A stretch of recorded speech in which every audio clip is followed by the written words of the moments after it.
玉米别只会煮着吃了，今天给大家分享一下用玉米做嫩豆腐的做法，爽滑 Q 弹，营养美味。一起来看看是怎么做的吧。先准备几根新鲜的玉米，我买的是1块钱1根，用手掐一下，汁水多的做出来口感更好。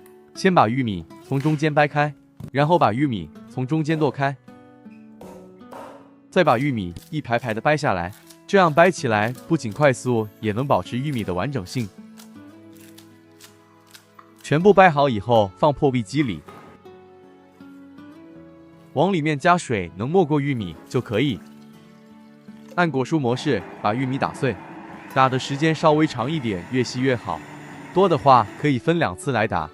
全部打好以后，放纱布里面过滤一下，用力的挤一下，挤出里面的汁水，或者也可以用细一点的蜜漏来过滤。剩下的玉米碎可以用来烙饼，味道非常不错。接下来把玉米汁开大火烧开，玉米汁里有很多淀粉，一定要勤搅动，防止糊锅。